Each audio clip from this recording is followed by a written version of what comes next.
Bonjour à toutes et à tous et bienvenue au Cryptost Technical Briefing de ce mardi 11 mai 2021. Vincent Gann, très heureux de vous retrouver donc comme chaque mardi pour un tour d'horizon technique mais aussi global macro du marché des crypto-monnaies.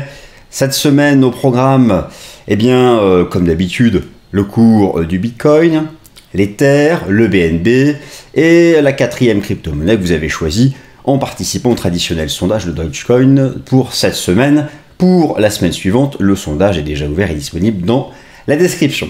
Alors, si vous voulez, je vous propose dans un premier temps une introduction fondamentale, on va appeler ça une chronique, il faut que je ne pas oublier ces guillemets là, une chronique d'introduction fondamentale pour rappeler le contexte de marché, le lien avec le marché action qui a été encore rappelé hier soir, rappelé depuis quelques semaines dès lors qu'il y a des soubresauts de hausse de volatilité sur le marché action soumis à cette saisonnalité particulière du sell in buy and go away, 4 mois de forte performance, le Nasdaq lui qui est vraiment entré dans une phase de prise de bénéfices et ce marché, ces marchés financiers qui d'un jour à l'autre eh bien, soufflent le chaud et le froid entre un scénario qui voit les banques centrales maintenir leur soutien monétaire, les taux bas, les achats d'actifs sur le marché du crédit, et en même temps, eh bien, un risque de voir ces politiques monétaires de soutien se resserrer, se terminer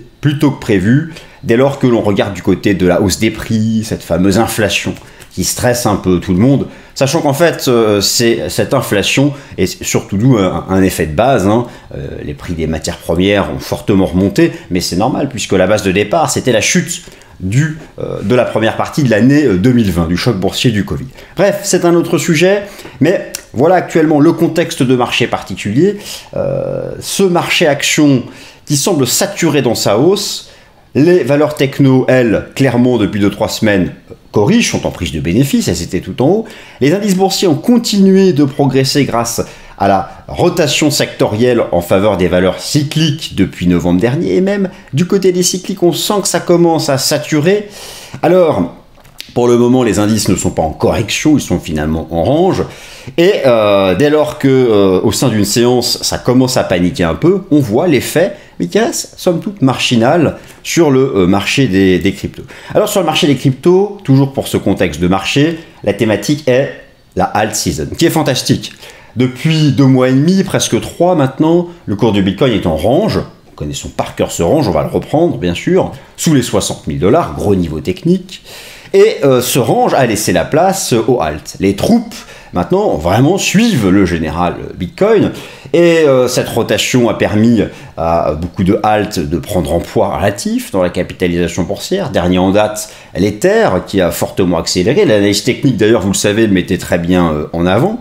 Un rééquilibrage, donc. Mais hier, lorsqu'on a eu à nouveau ce petit soubresaut lundi de hausse de volatilité sur les actions, eh bien, il y a eu une remontée immédiate de la dominance du Bitcoin, qui, attention techniquement, n'a pas encore donné un signal de renversement haussier. Mais cela veut dire que il faut surveiller ça impérativement, c'est prioritaire, la dominance du Bitcoin. Le jour où techniquement la dominance du Bitcoin donne un signal de fin de chute, car elle chute depuis le début de l'année, de rebond, de stabilisation, de renversement haussier, eh bien là, oui, clairement, la alt season sera terminée et peut-être même des gros ranges s'installeront sur les alts ou des gros retracements et donc il faut rester prudent. Mais pour le moment, ça tient car naturellement, les cryptos, le Bitcoin, a ses propres fondamentaux et ça ne se résume pas à une corrélation positive avec le marché action. J'ai quelques illustrations sur ce sujet. Alors, ça fait déjà 4 minutes. J'espère que vous êtes toujours là, que vous n'avez pas trop ennuyé. On va passer à quelques illustrations toujours pour cette introduction. Et ensuite, eh bien, le tour d'horizon technique habituel que je vais essayer de faire précisément. J'ai aussi, puisqu'on me le demandait, je suis allé chercher l'objectif de cours théorique du mouvement actuel pour l'Ether, ces extensions de Fibo par rapport à un décompte en vague d'Elliott. Nous sommes actuellement dans la grande 3. Jusqu'où peut-elle aller ? Eh bien, j'ai une extension qui n'est pas si loin maintenant de ça, mais je vais vous la montrer. Bref, passons donc aux différentes illustrations. Alors, je vais me réduire un petit peu. Et donc, commençons par le commencement. Le contexte de marché, effectivement, il y a, si je prends le VIX, la volatilité implicite des actions américaines au sein de l'indice S&P 500, la vol qui est sur ces niveaux d'avant-crise, ça commence à pousser dès lors que l'on parle de risque d'inflation, de resserrement de politique monétaire, mais en même temps les banques centrales ne cessent de dire que non, elles ne vont pas resserrer la politique monétaire avant des mois, voire davantage. Le taux d'intérêt à 10 ans aux États-Unis est un range, le 2 ans est un range tout en bas, mais voilà, depuis quelques séances, notez des velléités de rebond, voilà ce qui stresse le marché, idem à 30 ans. Donc c'est un peu tendu, mais d'un jour à l'autre, ça peut changer car les banques centrales communiquent à fond pour dire non, vous inquiétez pas, malgré la remontée du prix des matières premières, eh bien nous ne resserrons pas la politique monétaire. Je vous montre rapidement cela. Effectivement, la politique monétaire est très liée donc à la thématique de l'inflation, mais aussi de l'emploi. Et les matières premières, ici, l'indice composite de toutes les matières premières, le CRB, a retrouvé son niveau d'avant-crise, mais simplement retrouvé son niveau d'avant-crise. Quant aux autres déterminants de politique monétaire, eh bien notamment l'emploi, nous sommes très loin d'avoir trouvé le niveau d'emploi d'avant-crise. La Fed hier l'a encore rappelé par l'intermédiaire de son gouverneur régional à Chicago. Pas de resserrement monétaire à court terme ni à moyen terme, mais le marché action est nerveux aussi parce qu'il n'a pas connu de phase de correction depuis le début de l'année. Donc prudence avec ce lien sur le marché action. Maintenant, toujours sur ce sujet, pour certains, nous sommes en bulle. Vous avez sous les yeux le Buffett Indicator qui compare la valorisation du marché action US au PIB. Et oui, effectivement, nous avons dépassé même les niveaux de la bulle Internet de 2000-2001. Beaucoup craignent que cette bulle spéculative des actions explose et emporte avec elle les cryptos, mais encore une fois, les banques centrales sont là. Et vous avez maintenant sous les yeux le S&P 500, mais retraité de la quantité de monnaie, c'est-à-dire retraité de tout ce qu'injectent les banques centrales. Nous sommes très loin des niveaux de la bulle Internet. Donc, eh bien, c'est le débat quotidien qui anime les analystes financiers. En attendant, quelles sont les conséquences pour nous? Alors, le cours du Bitcoin, depuis 2 mois et demi maintenant, vous le savez, est bloqué. Regardez-moi ces bougies mensuelles sous les 60 000 $. J'ai déjà eu l'occasion de m'exprimer sur ce sujet à plusieurs reprises. Les 60 000 $ sont un niveau théorique important, c'est une extension du précédent bull run, toujours en log, je suis en log partout, 0,618, voilà, c'est un point d'étape selon moi. En mensuel, je l'avais montré la semaine dernière, pas de divergence, voilà, ça reste un range qui peut encore durer, mais je pense qu'on ira plus haut d'ici la fin de l'été prochain. Ça, RS. Maintenant, là aussi, pas de surprise finalement, je reprends ici à gauche le contrat futur Bitcoin en log, eh bien, c'est un range depuis 2 mois et demi. Les indicateurs techniques ont donné les signaux de confirmation du range depuis plusieurs semaines. Le RSI sorti par le bas de 70, comme ici, comme en 2019. Attention, c'est l'anomalie du choc du Covid ici. La ligne de MACD qui a croisé sa ligne du ciel, c'est la confirmation que ce range va durer. Moi, ça reste ma conviction. Il est énorme. Alors, 40-60, mais en fait, on l'affine. On l'affine en journalier, 44, 58-60, et même à très court terme. Eh bien, d'ailleurs, le gap... En fait, c'est un pullback qu'on vient de faire. Je regardais en journalier, on a fait un pullback sur l'ancien biseau, un pullback sur le gap, et voilà, c'est à très court terme, 52-58, je vais le montrer en H4, mais rien de nouveau. Et moi, je pense que ce range va encore durer des semaines, tout le mois de mai, peut-être même en juin, et c'est très bien parce que, eh bien, on s'approche petit à petit de cette trendline qui m'est chère. Mais pour le moment, rien n'indique que ça va changer et on reste couvert sur le gap. Pour repasser boule, c'est combler le gap et le dépasser et qu'il refasse support. Mais pour le moment, le gap fait résistance, les 60 000, donc ça reste très neutre sur tous les horizons de temps, même à très court terme. Je vais remontrer ici en H4 eh bien, le pivot des 52 000 et 58 000. Le sell in May and go away, qui fait peur à tout le monde sur le Bitcoin, c'est le range 52-58. Il y a eu tentative d'accélérer à 60, petite div, sorte de sortie par le bas d'un biseau en H4 et retour dans ce range. C'est pas très funky, mais voilà, c'est stable depuis 2 semaines maintenant, ce micro-range 52, 58, 60, et nous y sommes encore. Alors, en cas de décrochage du marché action, des valeurs cycliques, le Nasdaq, lui, est déjà en correction. Le risque pour Bitcoin, c'est les 52 000. C'est briser 52 qui nous renvoie dans la base du biseau, le nuage journalier, les 44, 45 000. Mais dans l'immédiat, c'est un petit range 52,60. Et donc, il faut surveiller ce niveau ici des 52 000, car s'il cède, c'est un retour en direction des 44. Moi, mon opinion, alors, il y a deux possibilités. Soit rester dans ce petit range, soit continuer de balayer le grand range. Eh bien, la réponse, là, viendra uniquement du marché action, de la corrélation avec le marché action. Et donc, c'est vraiment ça qu'il faut surveiller, mais pour le moment, les toutes dernières clôtures journalières ne donnent pas des signaux de cassure des 52 000, donc à surveiller. Mais moi, je pense qu'on va rester sous ces 60. Je voulais vous montrer autre chose beaucoup plus intéressant. La dominance Bitcoin. C'est vraiment ici que ça se joue. En fait, tout est là. Depuis que nous sommes en range, eh bien, la alt season est en place. Regardez la perfection de l'analyse technique avec l'Ishimoku ici de la dominance du Bitcoin, parfaitement couvert par sa Tenkan. Le RSI, superbe, sous 30, en divergence haussière, mais Wallace Wilder, le créateur du RSI, nous dit très bien que être en zone de survente, même en divergence, n'est pas un signal d'achat. Par contre, quitter par le haut la zone extrême, oui, ce sera un gros signal. Donc, je surveille ça de très près. Le jour où le RSI, la voix dérape un peu, désolé, le jour où le RSI journalier de la dominance dépasse 30 et la Tenkan ici, on la dépassera par le haut, il y a eu vraiment là une tentative, mais la bougie n'est pas fixée, j'ai hâte de voir la bougie de ce soir. Eh bien, là, ce sera un signal de fin de chute de la dominance Bitcoin et de fin de la saison des halts. Donc c'est ça le contexte, fin de la saison des halts ou pas, il y a des pré-signaux, mais pas pour le moment, et donc, tant que c'est pas confirmé, on peut envisager que la dominance aille même à 36-40%. Donc, à suivre de très près. Premier signal d'un début de stabilisation, mais rien de confirmé pour le moment, sur cette dominance Bitcoin. Voilà, donc ça, c'est intéressant dans l'immédiat. Alors, donc pas encore de fin de alt season, mais je pense que nous en sommes proches, peut-être d'ici la fin du mois de mai. Et donc pour le Bitcoin, eh bien, les niveaux techniques sont connus, sont parfaitement stables. Donc 52-58 pour l'immédiat. Alors je vais continuer, j'avais autre chose. Oui, voilà, à vous montrer avant de passer à l'Ether. La corrélation, je vous ai déjà partagé plusieurs fois ce graphique.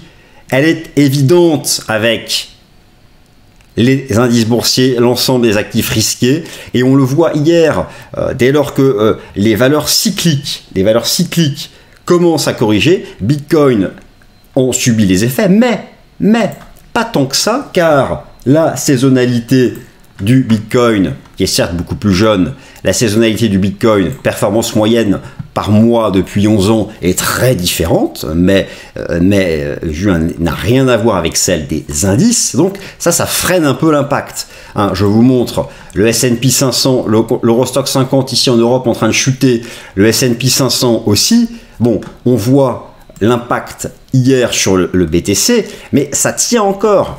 Donc il y a une corrélation, il y a une influence, mais le Bitcoin a ses propres déterminants. Moi, j'ai toujours ce tableau que je vous ai déjà montré. Et heureusement, et pour le moment, les flux institutionnels restent largement en soutien. Et c'est plutôt vu comme des opportunités. Donc, pour terminer sur le BTC, pour le moment, pas de signal de renversement haussier sur la dominance. Possible qu'on ait d'abord cherché 35-40, mais il y a des pré-signaux de stabilisation de la dominance. Alors, le grand gagnant des dernières semaines de cette chute de la dominance, vous le savez, c'est l'Ether, la blockchain Ethereum. Il était temps, très bien, on tend vers la situation de janvier 2018, il y a encore du potentiel pour la dominance de l'Ether.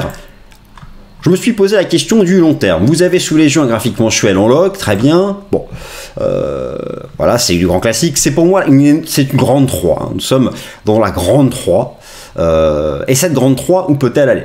Alors, il y a toujours un tas de façons de calculer les objectifs théoriques avec l'analyse technique, mais si j'utilise quelque chose d'ici de simple, l'approche fractale, plus précisément, la théorie des vagues d'Elliott, et les objectifs théoriques pour une grande 3, le cœur du marché haussier, en bull run, hein, en phase vraiment de hausse majeure, comme on peut le voir d'ailleurs avec l'augmentation du volume sur les contrats à terme de l'Ether. Bon, alors l'extension usuelle dans ce genre de marché très bull, c'est 2,61,8 d'extension de la vague 1 au creux de la 2. J'ai ici appliqué cette extension et toujours partout en log, même mon extension de Fibo est en logarithmique, c'est majeur. Et cela me donne un 2,61,8 qui passe précisément donc sur les 5300 $. Je pense moi que cette phase actuelle, cette grande force de THZ, ira chercher 5000, 5003 avant qu'enfin la dominance Bitcoin fasse un creux et rebondisse. Donc une grosse partie du chemin est fait, nous y sommes presque à ces 5300 $. Et si je repasse ici, donc en données hebdomadaires à gauche, pour le moment RAS, pas de diff, très bien, l'accélération, bon, parfait. En journalier, eh bien, le marché a dépassé récemment l'objectif théorique de ce canal haussier dont il était sorti par le haut, 3600 $, maintenant font support, on voit des mèches. La tendance reste haussière, ton contient 3600 $ dans l'immédiat, c'est tout ce que l'on peut dire. Alors, les récentes bougies sont des espèces de doji avec des ombres basses et hausses très importantes. Ça montre qu'il commence à y avoir de la volatilité, on le voit sur la dominance du BTC, sur les indices, parce qu'on approche aussi des cibles importantes, mais pour le moment, factuellement, tant qu'on tient 3600 $ en clôture journalière, ça reste haussier. La zone des 5000, 5003 sera vraiment pour moi un bouchon énorme. C'est une extension de Fibo majeure et on voit l'impact, je remonte pour le BTC, l'impact de l'extension de Fibo, je vais rechercher l'indice global en mensuel, bon, ici c'était un 0,61,8, ce sont des extensions qui comptent en price discovery, il faut bien se fixer à quelque chose. Voilà donc pour l'Ether. Alors bon, le BNB, bon, tout le monde connaît son parcours, où se cache-t-il, il est ici. Alors, ça commence à manquer un peu de pêche, de force. Le marché est sorti par le haut, comme il le fait souvent en journalier, d'un petit triangle symétrique. C'était il y a une dizaine de séances. Donc, comme la semaine dernière, moi, mon opinion est de dire que tant qu'on ne réintègre pas ce triangle, tant qu'on ne fait pas de piège technique, car réintégrer une pattern, c'est un piège technique, un bull trap, ça reste bull. Alors, les dernières bougies montrent que, et c'est vraiment intéressant, regardez, la base de l'ancien triangle fait support. La base de l'ancien triangle fait parfaitement support avec toutes ces mèches basses. Les 590 $, il y a aussi l'impact de cette trendline. Donc, factuellement, même si on sent que ça fatigue, et cette fatigue, on peut la ressentir globalement sur l'ensemble du marché des halts, même si aucun signal pour l'instant de fin de alt season est donné, il y a des pré-signaux d'une future rotation en faveur du BTC, mais pas encore de signal concret. Eh bien, malgré tout, donc le BNB, que je vais retrouver, où est-ce qu'il s'est caché, il est là, tient son premier support, les 590 $. Donc, factuellement, l'analyste est obligé de rester haussier au-dessus donc de ces 590 $. Attention à une rupture qui est vraiment là, serait un signal fort de fin de la alt season, mais pas pour le moment. Donc la tendance reste haussière au-dessus de ces 590 $. Notez le rôle de Kijun aussi en données journalières qui remonte, le marché pourrait prendre appui. Bon, voilà. Voilà ce que je pouvais vous dire, tout simplement. C'est assez simple, mais ce sont les faits du moment. Alors, en quatrième partie, bien, vous l'avez choisi, le Dogecoin, c'était serré, mais il est donc choisi. Que dire sur cet ami Dogecoin? Alors, bien sûr, bon, l'actualité du moment, les fondamentaux, cette espèce de étonnant parcours du Dogecoin, Elon Musk, l'espace, bon, il y a tout un tas de choses. Ça représente quand même, là, pour moi, la partie euphorique, la partie excessive, la partie, je dirais pas bulle, mais pas loin d'un certain compartiment des alts. Donc je reste, le jour où la dominance BTC fait son point bas, elles vont souffrir ces halts, elles peuvent tout à fait, même si le BTC maintenant on imagine mal faire moins 70, moins 80, on voit que ces décalages se réduisent à 25-30%, ça reste encore possible sur les halts. Alors pour le Dogecoin, eh bien voilà ce que je peux dire. Attention aux 0,40 $, c'est le bord du gouffre technique. 0,40, c'est le bord du gouffre technique. Ça cède, ça peut retomber à 0,10. sans difficulté. Donc attention. Alors pourquoi? Vous l'avez à gauche en données hebdomadaires, en logarithmique. Rappelez-vous, ce RSI au-dessus de 70, ce qui avait très bien marché pour le Bitcoin. Bon, il y a une petite divergence en hebdo, mais cette divergence n'a pas d'impact tant qu'on ne casse pas 70. Moi, c'est la règle d'utilisation du RSI. Le RSI a été créé par Wallace Wilder. Vous avez le bouquin qu'il a écrit en 1978. Bon, c'est son indicateur, il l'a backtesté, il représente le momentum assis. C'est lui qui fixe les règles. Et il nous le dit, c'est quitter une zone extrême après une div qui est un signal. Je connais aussi des analystes qui ont fait du backtest sur cet aspect-là, de quitter les zones extrêmes, c'est très percutant. C'est pour ça que je surveille ça aussi sur la dominance du BTC, mais à l'envers, je vous le remontre. La dominance du BTC ici en journalier, je surveille lorsque viendra la sortie par le haut de la zone de survente sous les 30. Alors, revenons donc au Dogecoin. Ça reste aussi au-dessus de 0,40, mais c'est quand même tendu. Regardez d'où on vient ces derniers mois en log. C'est vraiment quelque chose de puissant, de vertical. Par certains, limite une bulle, parce que les ranges, qu'est-ce que les ranges sont courts. Maintenant, en journalier. Alors, en hebdo 0,40, c'est la Kijun Weekly. Regardez, elle est là, la Kijun Weekly. Et en journalier, les 0,40 sont à la fois la Kijun Daily et le précédent sommet court de clôture. Briser 0,40, c'est donner un signal de vente en hebdo, c'est interrompre la succession de creux et de sommets ascendants, c'est un retour quasi immédiat sur les 0,25, 0,26 $. Donc prudence. Pour le moment, ce n'est pas le cas. Certains verront même ici une sorte de divergence haussière cachée. Factuellement, là aussi, ça reste aussi au-dessus du support à 0,40. Mais on peut imaginer tous les intérêts, tous les stops de protection qui se trouvent en dessous. Donc ça, c'est chacun qui est libre de trader ou pas. Tout le monde a le niveau, je pense, les 0,40. Beaucoup l'achètent, gèrent leur risque en dessous. D'autres, au contraire, n'attendent qu'une chose, c'est que ça traverse pour activer tous les stops de protection qui, je vous rappelle, en trading deviennent des ordres de vente au marché. C'est presque un combat spéculatif. Et bon, ça me dérange. Moi, un combat purement spéculatif avec, en ligne, en juge de paix, en ligne de séparation, les 0,40 $. C'est tout ce que je peux dire. Moi, je n'ai pas d'opinion personnelle ensuite sur ce dossier ou sur la suite du mouvement, mais hormis le fait que l'analyse technique nous dit 0,40, c'est ici que ça se passe.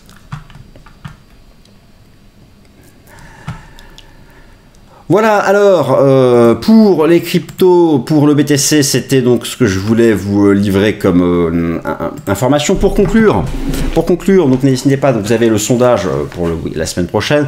Si mon travail vous intéresse, vous pouvez aussi me suivre sur Twitter. Dans la description, vous avez le lien. Et donc pour terminer, attention donc au contexte du marché. Attention à deux éléments. La dominance Bitcoin, si elle donne un signal de renversement haussier, eh bien c'est la fin de la alt season. Et là, attention à toutes ces alts qui se sont envolées sur pas grand-chose et qui peuvent faire moins 80, mais pour l'instant, juste un pré-signal de stabilisation de la dominance Bitcoin, mais pas de signal de renversement haussier. Le Bitcoin reste dans son range que nous connaissons et je pense que ça va durer. Quant donc à l'Ether, je pense qu'il peut pousser encore vers 5000, 5003 $ avant, enfin, de rentrer en trading range.